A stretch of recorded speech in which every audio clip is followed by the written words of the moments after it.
Samaki wa kukaanga aliyefanyiwa marination kwa kutumia Navano Obinak ndo kama huyu hapa. Unaona viungo vilivyokolea vizuri, samaki alivyonoga, mtamu kweli kweli.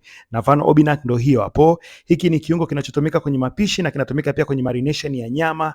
Weka kwenye samaki wako, alafu weka viungo vyako. Viungo tulivyoweka sisi hapo tumekuandikia kwenye caption. Nenda kwenye caption yetu hapo utaona viungo vyote tulivyoweka. Changanya vizuri kuhakikisha mchanganyiko wa viungo na Navano Obinak vinakolea vizuri kwenye samaki, alafu acha kwa muda wa nusu saa ili marination ifanyike. Baada ya hapo weka jikoni na ukaange. Kama unavyojua nyama ya samaki inaiva baada ya muda mfupi tu, na baada ya dakika chache samaki wetu huyu hapa. Huyu ndio samaki tuliomfanyia marination kwa kutumia Navano Obinak. Unaona alivyokolea vizuri viungo, unaona jinsi alivyonoga, yani tulienjoy. Samaki ni mtamu, samaki amenoga kweli kweli. Hebu ona, tunamkata mwenyewe anakatika, alafu viungo vimepenya mpaka ndani. Haya ndiyo mambo ya Navano Obinak. Hiki ni kiungo kizuri sana kinachotumika kwenye marination na mapishi ya nyama. Sasa hivi kinapatikana nchi nzima, madukani kote, masokoni kote.